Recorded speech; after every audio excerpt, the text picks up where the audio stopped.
Assalamualaikum warahmatullahi wabarakatuh. Nama saya Syakira binti Muhammad Asri, nombor matrik 075545. Okey, seperti yang kita tahu, hafazan Al-Quran merupakan satu amalan yang sangat dihargai oleh tamadun Islam. Walaupun budaya tulis-menulis telah berkembang sejak awal, tetapi umat Islam tetap mengutamakan hafazan sebagai satu cara untuk memelihara wahyu Allah SWT. Ramai tokoh agung seperti Ibnu Khaldun, Ibnu Sina dan Ibnu Rushd memulakan perjalanan ilmu mereka dengan menghafaz Al-Quran. Ini membuktikan bahawa hafazan bukan sahaja penting untuk menjaga kesucian syariat, tetapi juga sebagai asas untuk menggali pelbagai cabang ilmu. Dari sudut sejarah, usaha penulisan semula mushaf Al-Quran yang diperintahkan oleh Khalifah Uthman bin Affan radhiyallahu anhu memainkan peranan besar dalam memastikan keseragaman dalam tulisan dan bacaan. Perkataan rasam dalam bahasa Arab pula membawa maksud menulis, menggaris atau melakar yang juga berkait dengan peninggalan atau kesan yang ditinggalkan. Kesemuanya menunjukkan betapa pentingnya hafazan Al-Quran dan penulisan Al-Quran dalam membina kekuatan ilmu dan tamadun Islam. Sekian, terima kasih.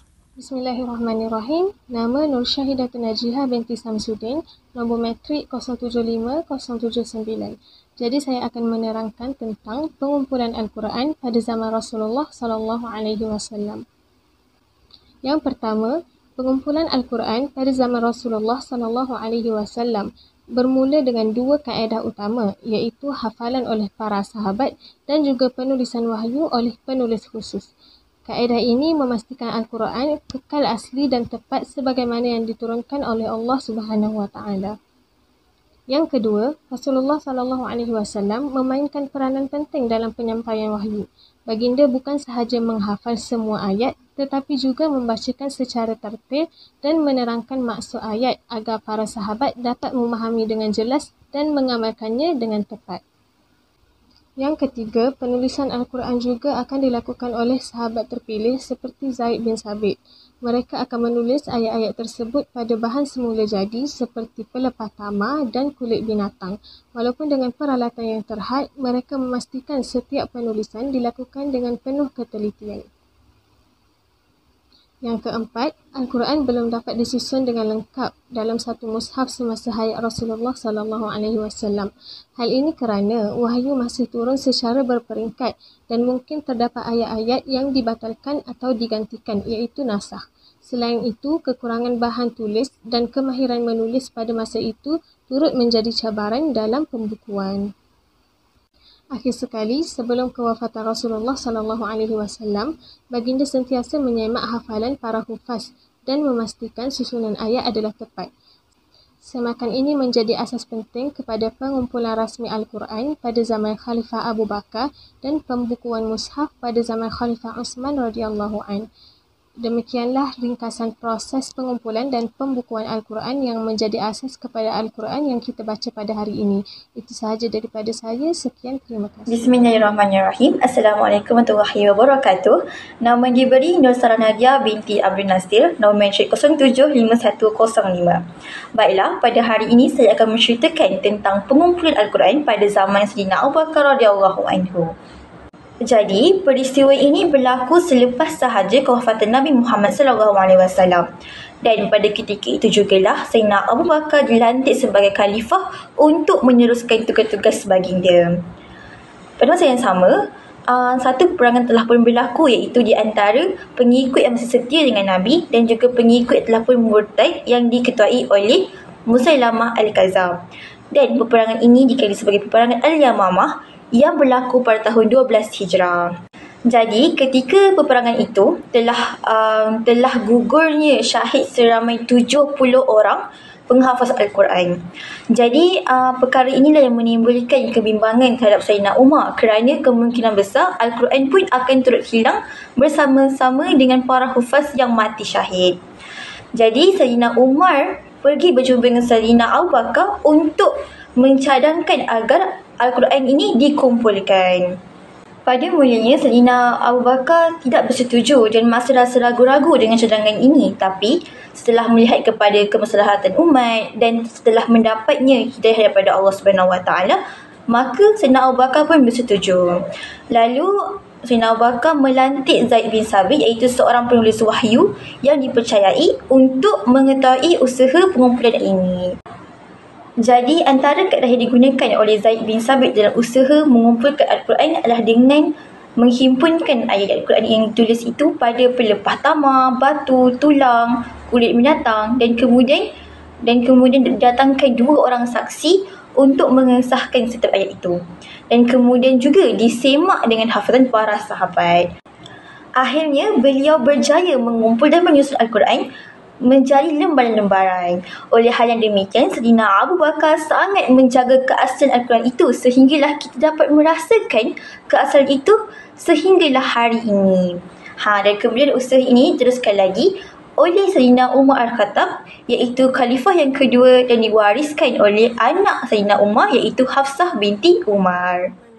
Assalamualaikum warahmatullahi wabarakatuh. Nama Nurul Nafisa binti Muhammad Zulkifli, nombor matrik 075073. Baiklah, saya akan menerangkan pula tentang sejarah pengumpulan Al-Quran pada zaman Sayyidina Umar radhiyallahu anhu. Yang pertama ialah penjaga mushaf rasmi. Selepas Sayyidina Abu Bakar wafat, mushaf rasmi yang dikenali sebagai suhuf disimpan oleh Sayyidina Umar dan dijaga dengan rapi sepanjang hayatnya. Dan yang kedua, galakan bacaan dan salinan Al-Quran. Sayyidina Umar radhiyallahu anhu menggalakkan umat Islam terus membaca dan menyalin Al-Quran bagi mengukuhkan hafazan dan menjaga kesinambungan bacaan. Yang ketiga ialah kemunculan mushaf peribadi. Beberapa sahabat yang terkenal seperti Abdullah bin Mas'ud dan Ubay bin Ka'ab menulis mushaf sendiri berdasarkan hafalan dan catatan mereka. Dan yang keempat ialah kandungan tambahan dalam mushaf. Mushaf ini bukannya bercanggah tapi mengandungi yang pertama tafsiran Nabi yang disampaikan semasa turunnya wahyu, yang kedua doa atau nota tambahan yang bersifat penjelasan, dan yang ketiga ialah bacaan qiraat. Bacaan qiraat syadzah, iaitu bacaan yang tidak mutawatir. Dan yang terakhir ialah asas kepada penyatuan mushaf oleh Sayyidina Uthman. Sayyidina Umar menyedari perlunya keseragaman bacaan apabila Islam tersebar ke wilayah baru, maka mushaf rasmi diserahkan kepada Hafsah binti Umar selepas wafatnya, yang kemudian dijadikan rujukan oleh Khalifah Uthman untuk penyatuan mushaf. Bismillahirrahmanirrahim. Assalamualaikum warahmatullahi wabarakatuh. Nama diberi Maisarah Amani binti Muhammad Az-Zahan, nombor matrik 075669. Okey, sekarang saya akan menerangkan tentang sejarah penulisan mushaf pada zaman Khalifah Uthman bin Affan. Okey, ada 4 perkara yang saya akan jelaskan. Yang pertama, perkembangan Islam dan isu bacaan. Okey, pada pemerintahan zaman Khalifah Uthman bin Affan ni, Islam berkembang pesat ke pelbagai wilayah, contohnya Syam, Iraq, Mesir dan Parsi. Masing-masing mempertahankan bacaan guru mereka sehingga menimbulkan pertelingkahan, bahkan namun menuduh kekufuran sesama mereka. Okey, perkara yang kedua, cadangan dan tindakan Khalifah Uthman bin Affan. Okey, melihat situasi yang membimbangkan ini, Huzaifah bin Al-Yaman mengusulkan satu cadangan kepada Khalifah Uthman untuk menyelaraskan bacaan Al-Quran. Okey, Khalifah Uthman bin Affan ni pula dia setuju dan terima dengan cadangan itu dan membuat satu jawatan kuasa penulisan Al-Quran yang diketuai oleh Zaid bin Thabit dan beberapa sahabat yang lain. Okey, yang ketiga pula, proses penulisan dan pengedaran mushaf. Okey, penulisan mushaf ini berpandukan lembaran asal yang dipegang oleh Hafsah bin Umar dengan menggunakan bacaan yang mutawatir, iaitu bacaan Quraisy, kerana ia merupakan bacaan Nabi Muhammad SAW.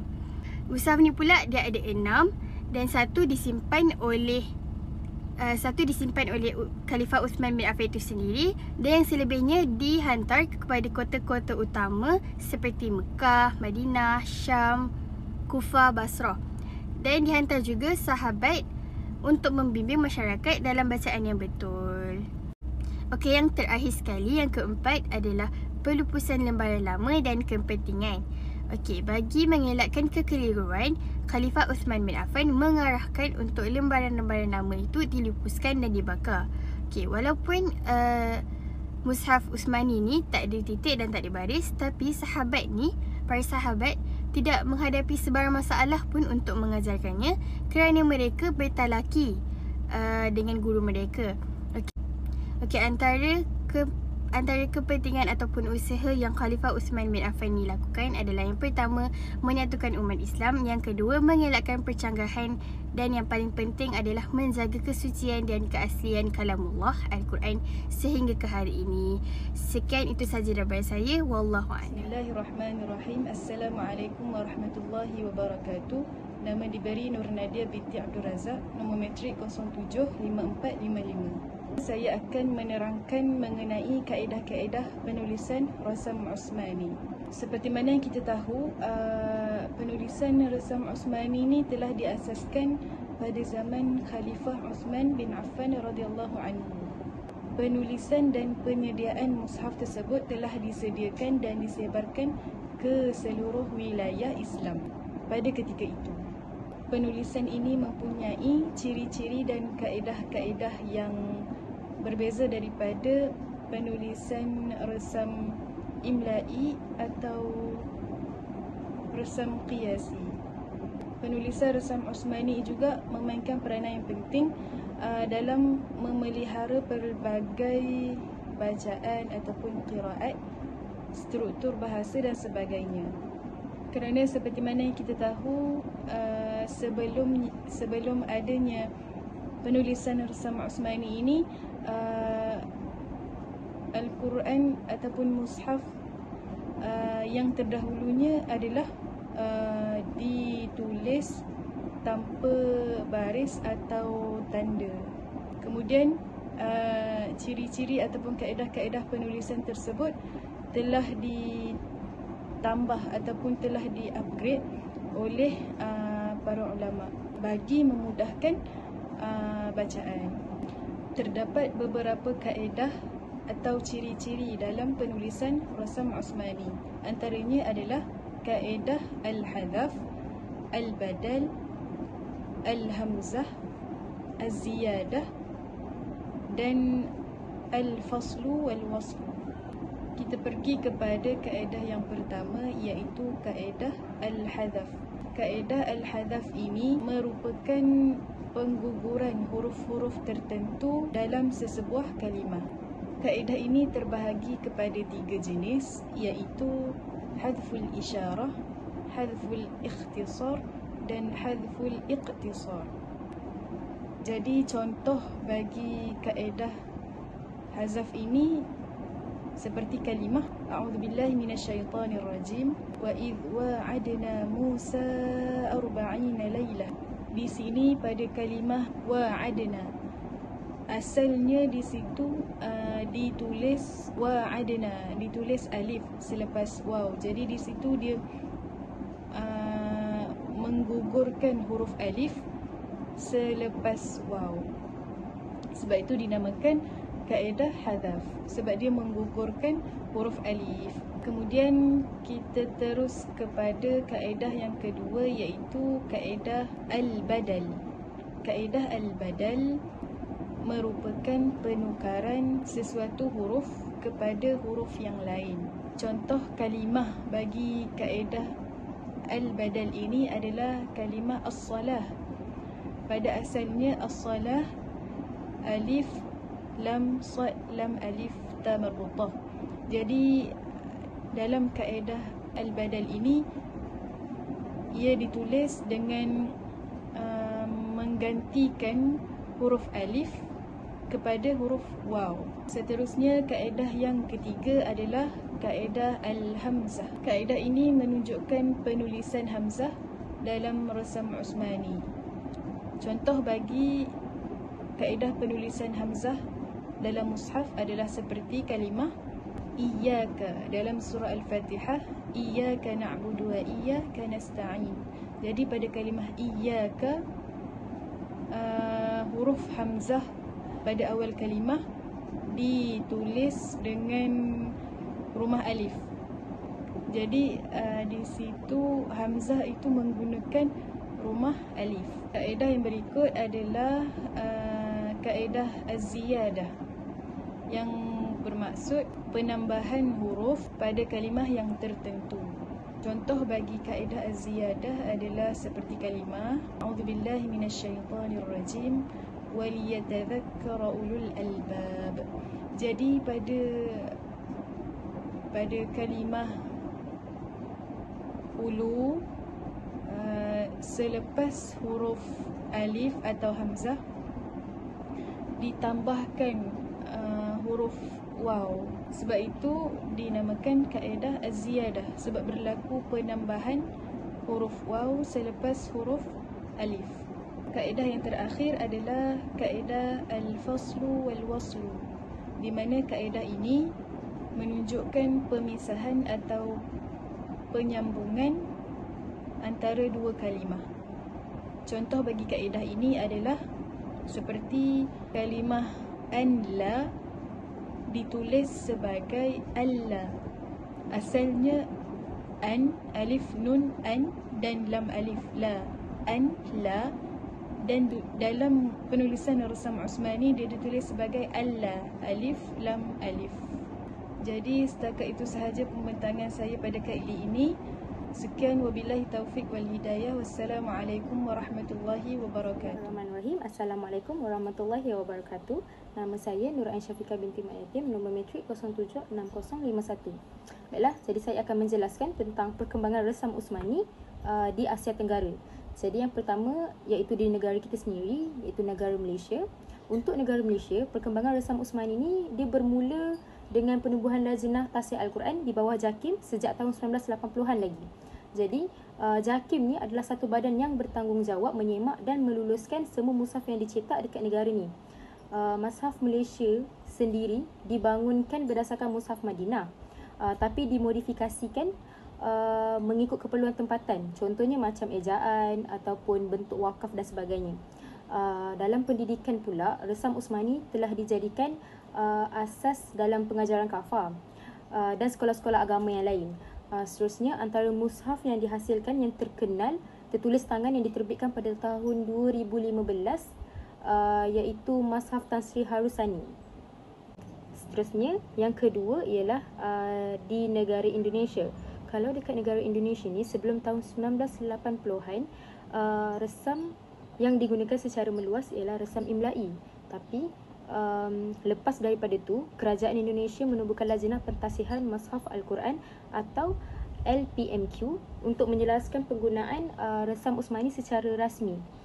Institusi pendidikan macam pesantren, sekolah atau penggunaan platform digital, diorang pun membantu dalam menyebarkan penggunaan resam itu sendiri. Antara mushaf utama dekat Indonesia ialah Mushaf Standard Indonesia, Mushaf Istiqlal dan Al-Quran yang terjemahan yang mengikut Rasam Usmani itu sendiri. Kita pergi kepada yang seterusnya iaitu penyebaran di negara Brunei, Singapura dan juga di selatan Thailand. Okey, untuk Brunei, mushaf yang menggunakan Rasam Usmani ni mereka diajar dalam sistem sekolah agama secara rasmi. Manakala kalau di Singapura pula, untuk Majlis Ugama Islam Singapura ataupun dipanggil sebagai MUIS, mengawal penggunaan mushaf Rasam Usmani itu sendiri dan memastikan pengajarannya di madrasah dan masjid mengikut piawaian tersendiri. Kalau dekat selatan Thailand pula, terutamanya dekat Patani, ada pengaruh Malaysia yang memainkan peranan besar dalam menyebarkan Rasam Usmani itu sendiri di sana. Jadi tempat seperti pondok dan madrasah dia menjadi institusi yang pentinglah dalam mengajar Al-Quran menggunakan resam ini. Baiklah, kita pergi kepada negara yang keempat iaitu negara Filipina. Jadi macam dekat Filipina ni, kawasan utama yang menggunakan Rasam Usmani ini adalah di kawasan Mindanao, Sulu dan Basilan, yang mana kawasan tersebut merupakan wilayah komuniti Bangsamoro. Jadi sebelum ni masyarakat dekat sana diorang lebih biasa menggunakan resam imla'i, tapi sekarang mushaf Rasam Usmani itu mula dibawa dari luar negara, macam dari negara Malaysia dan Arab Saudi. Tapi macam mana pun masih tak ada badan rasmi yang mengawal pencetakan mushaf. Jadi kebanyakan inisiatif tu datang daripada NGO dan individu persendirian dari sana sendirilah. So sekarang pihak kerajaan Bangsa Moro dia melalui BARMM, dia orang mula menyusun struktur pendidikan Islam termasuk memperkenalkan penggunaan resam Usmani itu sendiri secara lebih sistematik. Assalamualaikum warahmatullahi wabarakatuh. Saya Nur Atira Binti Rosmadi, nombor metrik 075809. Negara seterusnya ialah Kemboja. Di Kemboja, perkembangan resam Usmani dapat dilihat melalui komuniti Muslim, minoriti yang dikenali sebagai campa Muslim. Secara tradisional, komuniti ini telah lama menggunakan tulisan Jawi dan juga resam Imlai, iaitu bentuk ejaan yang lebih mudah difahami dan lazim digunakan di rantau ini sebelum ini. Namun, perubahan mula berlaku apabila terdapat pelajar dari komuniti ini yang melanjutkan pengajian ke luar negara, terutamanya ke negara-negara Islam seperti Malaysia, Arab Saudi dan Mesir. Apabila mereka pulang ke tanah air, mereka membawa bersama mushaf Al-Quran yang berformat resam Usmani, dan ini merupakan titik permulaan kepada pengenalan tulisan resam Usmani di kalangan komuniti campa Muslim di Kemboja. Walau bagaimanapun, penggunaan resam Usmani di negara ini masih belum meluas. Hal ini kerana tiada kawalan atau garis panduan rasmi daripada pihak kerajaan. Penggunaan mushaf ini tertumpu di madrasah-madrasah swasta yang dikendalikan oleh masyarakat setempat, dan bantuan daripada NGO luar memainkan peranan besar dan membekalkan mushaf resam Usmani. Dengan kata lain, perkembangan resam Usmani di Kemboja sangat bergantung kepada usaha komuniti dan bantuan luar, bukan melalui dasar kerajaan atau sistem pendidikan nasional. Negara seterusnya ialah Vietnam. Di Vietnam juga terdapat komuniti campa Muslim yang mempunyai amalan tradisional sendiri. Seperti di Kemboja, mereka turut menggunakan pelbagai jenis mushaf termasuk yang tidak berformat resam Usmani. Tradisi pembacaan dan pengajian Al-Quran masih sangat bergantung kepada sumber yang tidak seragam. Namun begitu, kemasukan resam Usmani juga berlaku melalui dua saluran utama. Yang pertama, pelajar-pelajar Vietnam yang menuntut ilmu di luar negara, dan yang kedua, sumbangan mushaf dari badan kebajikan dan institusi Islam daripada luar negara. Hal ini membolehkan sebahagian masyarakat Muslim di Vietnam mula berkenalan dengan tulisan resam Usmani dan teknik pembacaan yang lebih sistematik.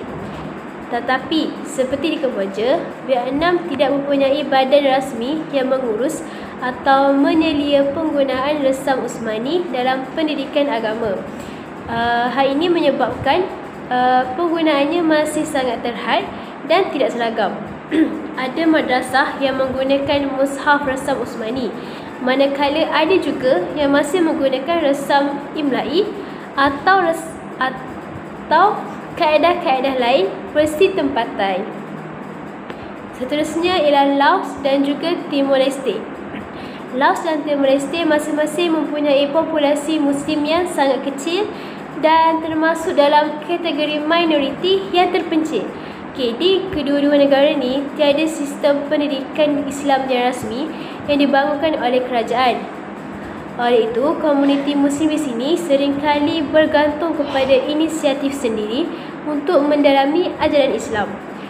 Jadi dalam konteks penggunaan mushaf resam Usmani, keadaannya sangatlah terhad. Tiada institusi rasmi atau madrasah yang memperkenalkan penggunaan mushaf ini secara menyeluruh. Apa yang berlaku ialah mushaf resam Usmani hanya sampai kepada komuniti ini melalui sumbangan daripada NGO antarabangsa atau melalui aplikasi digital seperti aplikasi Al-Quran dalam telefon pintar. Disebabkan oleh keterbatasan sumber manusia, kewangan dan teknologi, penggunaan mushaf resam Usmani di Laos dan Timor Leste masih belum tersusun. Pendidikan Al-Quran juga berlaku secara tidak formal dan bergantung kepada sukarelawan atau guru yang datang daripada luar. Seterusnya ialah negara Myanmar.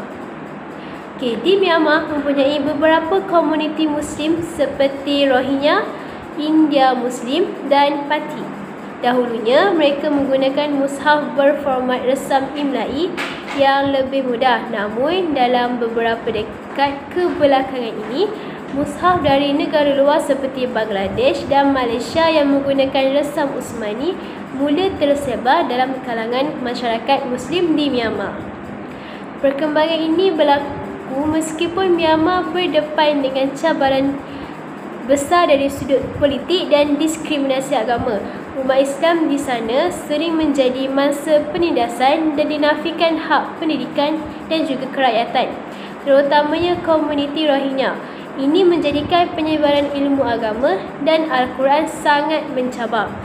Walau begitu, satu perkembangan positif ialah kesedaran tentang keperluan kepada sistem pembelajaran Al-Quran yang standard semakin meningkat dalam kalangan pendidik muda di Myanmar. Mereka mula menyedari kelebihan resam Usmani dari sudut tata cara bacaan dan pengiktirafan antarabangsa. Namun, sekali lagi ketiadaan badan rasmi dan tekanan politik menyukarkan perkembangan ini untuk dilaksanakan secara meluas.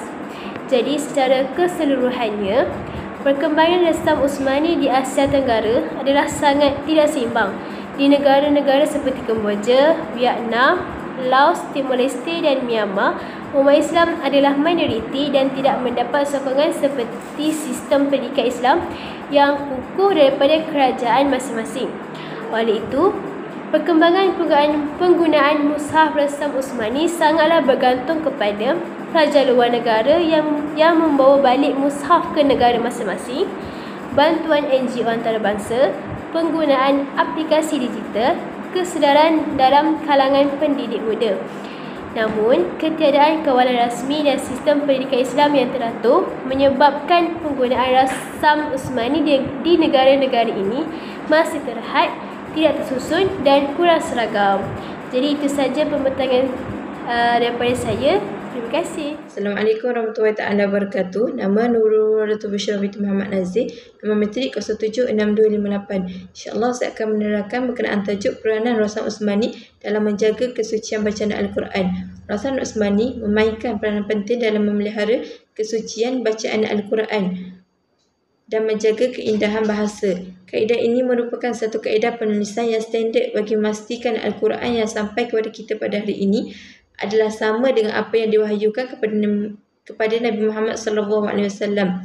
3 peranan penting, iaitu yang pertama, memelihara keaslian Al-Quran. Rasam Usmani memainkan peranan penting dalam memelihara keaslian Al-Quran. Dengan menggunakan kaedah ini, ia memastikan bahawa Al-Quran yang sampai kepada kita pada hari ini adalah sama dengan apa yang diwahyukan oleh Allah kepada Nabi Muhammad SAW lebih 1400 tahun dahulu, baik dari segi penulisan ataupun bacaan ayat-ayat Al-Quran. Ini kerana Rasam Usmani digunakan sebagai rujukan utama dalam penulisan dan cara bacaan Al-Quran sejak zaman Khalifah Uthman dan diikuti oleh generasi-generasi selepasnya sehingga hari ini. Peranan yang kedua iaitu mengelakkan perselisihan. Penggunaan Rasam Usmani membantu mengelakkan perselisihan yang muncul dalam kalangan umat Islam berkaitan cara penulisan dan juga cara bacaan Al-Quran. Faktor perbezaan logat ataupun bahasa merupakan faktor utama yang menyebabkan perselisihan tentang bacaan dan penulisan Al-Quran. Dengan bertambahnya jumlah umat Islam yang bukan sahaja dari bangsa Arab tetapi dari pelbagai bangsa yang menggunakan bahasa yang berbeza dari Al-Quran, perselisihan tentang cara penulisan juga cara bacaan Al-Quran dalam kalangan umat Islam dapat memecah belahkan hubungan baik sesama umat Islam. Maka dengan usaha Sayyidina Uthman yang menyelaraskan cara penulisan dan juga cara bacaan dapat menyatukan seluruh umat Islam tanpa mengenai bangsa dan juga bahasa. Yang ketiga iaitu memudahkan hafazan. Rasam Usmani memudahkan proses untuk menghafaz ayat-ayat Al-Quran. Dengan menggunakan kaedah Rasam Usmani, ia membantu para penghafaz untuk mengingat ayat-ayat dengan lebih mudah dan tepat. Dengan ciri-ciri Rasam Usmani seperti pengguguran ataupun penambahan huruf, ia dapat memberi petunjuk yang dapat membantu para penghafaz. mengingati ayat-ayat dengan lebih berkesan. Selain itu, dengan menggunakan rasam Uthmani, keindahan bahasa Al-Quran juga dapat dikekalkan dan dihargai oleh pembaca dan juga pendengar. Assalamualaikum warahmatullahi wabarakatuh. Nama Nur Islam binti Muhammad Nasri, nombor matrik 075495. Penerapan rasam Uthmani dalam pendidikan dan pengajaran Al-Quran merupakan suatu usaha penting bagi memastikan keturunan teks Al-Quran terus terpelihara sebagaimana wahyu yang diturunkan kepada Nabi Muhammad SAW. Sehingga hari ini rasam Uthmani ini terus digunakan secara meluas dalam sistem pendidikan Islam kerana peranannya yang besar dalam pemeliharaan dan pengajaran Al-Quran secara sahih. Terdapat beberapa cara utama rasam Uthmani diterapkan secara berkesan dalam proses pengajaran dan pembelajaran Al-Quran. Yang pertama, penggunaan mushaf Madinah di institusi pendidikan seperti di sekolah rendah, sekolah menengah, institusi tahfiz, madrasah dan institusi pengajian tinggi Islam. Mushaf Madinah ni ditulis sepenuhnya mengikut kaedah rasam Uthmani dan digunakan secara meluas dalam silibus pembelajaran. Jadi, pelajar ni dapat mengenal dan memahami bentuk tulisan, tanda bacaan khas dan struktur penulisan yang berbeza daripada ejaan Arab moden. Seterusnya, bimbingan guru yang berkelayakan dan berpengalaman. Guru yang berkelayakan dan berpengalaman ni memainkan peranan penting untuk memperkenalkan istilah rasam Uthmani kepada pelajar dan mereka juga berperanan untuk membimbing para pelajar membaca Al-Quran mengikut kaedah tajwid yang betul. Pembelajaran ni tak hanya terbatas kepada sebutan huruf tetapi turut melibatkan pemahaman terhadap tanda bacaan seperti sukun, mad dan waqaf. Seiring dengan peredaran zaman, banyak teknologi masa kini yang turut membantu menerapkan rasam Uthmani. Terdapat pelbagai aplikasi Al-Quran digital, laman web interaktif dan perisian pembelajaran yang berdasarkan rasam Uthmani telah dibangunkan. Hal ini membolehkan para pengguna untuk mengakses dan mempelajari Al-Quran secara interaktif dengan panduan bacaan dan struktur penulisan yang tepat. Sebagai contoh, setengah aplikasi seperti Smart Quran Jakim dan Mushaf Restu membolehkan pengguna untuk menekan perkataan tertentu untuk mendengar bacaan qari serta melihat penjelasan tajwid dan ciri rasam bagi setiap perkataan. Hal ini memudahkan pengguna untuk membaca Al-Quran mengikut rasam Uthmani. Walau bagaimanapun, kelas Al-Quran secara bersemuka masih perlu diteruskan. Seterusnya, dalam aspek penilaian dan pentaksiran, beberapa buah negara termasuk Malaysia telah menjadikan penguasaan bacaan dan pengetahuan tentang rasam Uthmani ini sebagai kriteria dalam peperiksaan seperti peperiksaan UPKK, STAM dan ujian hafazan peringkat kebangsaan. Ini menunjukkan pemahaman rasam Uthmani ini bukan hanya dilihat dari sudut keagamaan tapi juga sebagai elemen penting dalam sistem pendidikan arus perdana. Sekian sahaja daripada saya. Terima kasih. Saya Nur Siratuliana binti Hamdan, nombor matrik 075132. Apa yang saya dapat simpulkan berdasarkan tajuk sejarah penulisan rasam Uthmani adalah yang pertama, rasam Uthmani ini mempunyai peranan yang besar dalam memelihara kesucian, keaslian dan keutuhan wahyu Allah sejak dari zaman Khalifah Uthman bin Affan sehingga kini. Yang kedua, munculnya penulisan rasam Uthmani kerana ia merupakan solusi terhadap perpecahan umat Islam kerana terdapat perbezaan bacaan dan logat dan ia kekal relevan dalam pendidikan seluruh dunia. Kaedah penulisan rasam Uthmani seperti badal, wasal, wafasal, hamzah, ziyadah, wahazaf, semua kaedah ini menyokong bacaan qiraat yang sahih dan diterima seluruh dunia Islam. Perkembangan rasam Uthmani di Asia Tenggara seperti negara Malaysia, Indonesia, Timor Leste, Myanmar dan negara-negara Asia Tenggara yang lain serta penerapan rasam Uthmani dalam bidang pendidikan bermula pada madrasah sehingga ke universiti menunjukkan bahawa rasam Uthmani ini bukan sekadar warisan semata-mata tetapi ia merupakan asas yang penting dalam menjaga dan memelihara Al-Quranul Karim. Jadi segala usaha ini adalah untuk memastikan keaslian Al-Quran itu sendiri seperti mana yang diturunkan kepada Rasulullah pada 1400 tahun yang lalu. Maka dapat disimpulkan bahawa rasam Uthmani adalah lambang kesatuan, kesinambungan dan kemuliaan kitab suci Al-Quran sepanjang zaman. Sekian daripada saya. Wallahu a'lam, wabillahi taufiq wa hidayah. Wassalamualaikum warahmatullahi wabarakatuh.